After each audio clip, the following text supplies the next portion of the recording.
Hey everybody, hopefully all of you are doing well. Today I'm going to be doing some meal prep with some roasted chicken and roasted turkey wings. I'm also going to roast some yams and I'm going to grill some green beans. Hopefully I can give you guys some ideas of just how to get this done. Let's get into it. So I started with my meat first, and what I did was I went into my refrigerator. I wanted to use the things that I had. So I had a pre-made Jamaican jerk marinade that I kind of have been using to get rid of it. It's super salty, so you need very little, but I just want to get rid of it, and I'm not going to repurchase it. That's why I won't tell you guys what it is. But it is good. It's just too high in sodium. The other marinade that I have in my refrigerator is a Korean Colby marinade, and it is really good. This particular marinade is great when you give it a good 12 to 24 hours, and then also brush the meat every 10 minutes or so until you have that nice thick coating on the surface of the meat. Now remember, both of these marinades are store-bought marinades. So as you can tell, I took the meat and divided it into the number of sections that I wanted flavors. So I did 4, just so we don't get bored. So this is GDS lemon pepper with olive oil, dried herbs, and garlic. And then on the same tray, because everything is kind of mild on that tray, I did olive oil, mild GDS, dried herbs, and garlic. That other tray was spicy. So if you got people that can't stand the spice, make sure you put it on separate trays. I'm going to roast all of the poultry at 400 degrees Fahrenheit for about 35 to 40 minutes, and I'm definitely going to use my thermometer to make sure the internal temperature reaches 165 degrees. I figured this would be really simple and easy. If you can just bake chicken, you can do anything, put it in the pressure cooker. If you can do that, you can do this. This is nothing but pre-prep. Now what I have is my green beans that are fresh green beans, and I saw them in the store. They looked really good, and I'm like, oh, what can I do with those?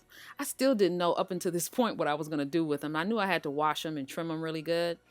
And so I'm like, figure it out, figure it out. But in the meantime, this is how you trim them. I just line them up and cut the ends off. I don't do the one by one thing. I don't have time for that. And then I decided to blanch them.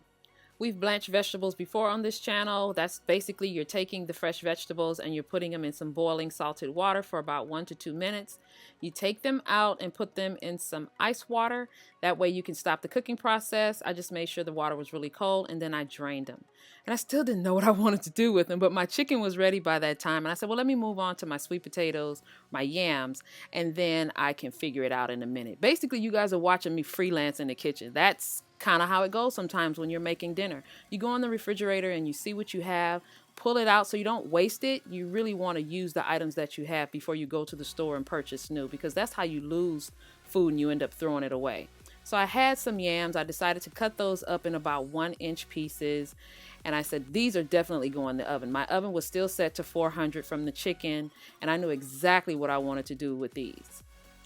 So I took some grapeseed oil or any non-flavored oil, and I just rubbed them all over the sweet potatoes before I seasoned them, because I wanted the seasoning to stick. And I'm just gonna keep it really basic. It took everything in my power not to put some brown sugar on these yams, I'm telling you. But all I did was I put some cinnamon and some allspice, and that's it. A little salt, yeah, a little kosher salt too. And that was it. These turned out so good and fluffy in the oven. I think they took about 30 minutes. They browned on some of the sides. These yams were so good, I had to put some on a separate plate because they were making everything right with the world at the time. I finally decided what I wanted to do with the green beans because I got a phone call and I had to hurry up. So I put some extra virgin olive oil, some smoked paprika, and some seasoning, and put them on a hot grill. Now, last video, somebody asked me because they saw my grill was out and I had grilled zucchini in the back while I was making that eggnog. It was only like one person that caught it. But yeah, that's because sometimes I film and have to make dinner at the same time. So I decided to go ahead and I said, oh, I got that cabbage in the refrigerator. Let me put that cabbage on the grill too, just until it wilts. You don't have to use a grill. You can saute, you can use your wok. Doesn't matter. Just use the ingredients and the tools that you have at your disposal. I went and I purchased some meal prep containers from the restaurant supply. You don't have to do that. You can just put everything in large containers and portion out your plates and your food when you're ready to eat. Or you can use the large gallon-sized bags to store these particular items if you're limited on space in your refrigerator.